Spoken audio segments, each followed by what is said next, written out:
ನಮಸ್ಕಾರ ವೀಕ್ಷಕರೇ, ನಾನು ನಿಮ್ಮ ಪ್ರಜ್ವಲ್ಲು.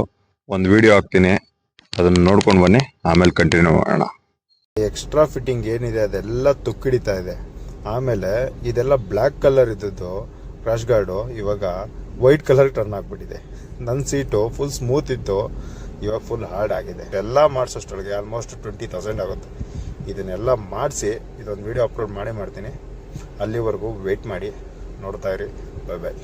ಆ ವಿಡಿಯೋಲಿ ಹೇಳಿದ ಥರನೇ ನನ್ನ ಬೈಕ್ನ ಅಪ್ಗ್ರೇಡ್ ಮಾಡಿಸಿದ್ದಾಯ್ತು.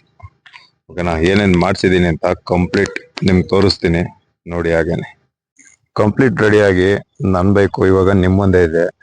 ಏನೇನು ರೆಡಿ ಮಾಡಿಸಿದ್ದೀನಪ್ಪ ಅಂದರೆ, ಇದು ಕ್ರಾಶ್ ಗಾರ್ಡು ಮತ್ತು ಕ್ಯಾರಿಯರು ಎಲ್ಲ ಕೂಡ ಪೇಂಟ್ ಎಲ್ಲ ಹೋಗ್ಬಿಟ್ಟಿತ್ತು. ಇದನ್ನೆಲ್ಲ ರೀಪೇಂಟ್ ಮಾಡಿಸಿರುವಂಥದ್ದು ನೋಡಿ, ಲೈಕ್ ನ್ಯೂ ಥರ ಬಂದಿದೆ. ಇದೆಲ್ಲ ಪೌಡ್ರ್ ಕೋಟಿಂಗು. ಇದೆಲ್ಲ ಯಾರು ಮಾಡಲ್ಲ. ಜೆಸಿ ರೋಡಲ್ಲಿ ನೀವು ಹೋಗಿ ವಿಚಾರಿಸಿದ್ರು ಕೂಡ ಎಲ್ಲರೂ ಮಾಡಲ್ಲ, ಯಾರೋ ಒಬ್ಬೊಬ್ರು ಮಾತ್ರ ಮಾಡ್ತಾರೆ. ಅದನ್ನ ಯಾವುದು ಅಂತ ನನಗೆ ಕಮೆಂಟಲ್ಲಿ ಕೇಳಿ, ಸೊ ನಾನು ಆ ಶಾಪ್ದು ಅಡ್ರೆಸ್ ಕಳಿಸ್ತೀನಿ.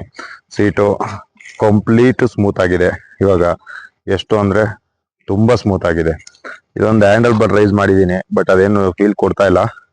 ಬಟ್ ಇದಕ್ಕಿಂತ ಮೇಲೆ ಮಾಡೋಕ್ಕೋದ್ರೆ ನಮ್ಮ ಈ ವೈರ್ಗಳು ಸಪೋರ್ಟ್ ಮಾಡಲ್ಲ. ಸೊ ಇದೇ ಮ್ಯಾಕ್ಸಿಮಮ್ಮು.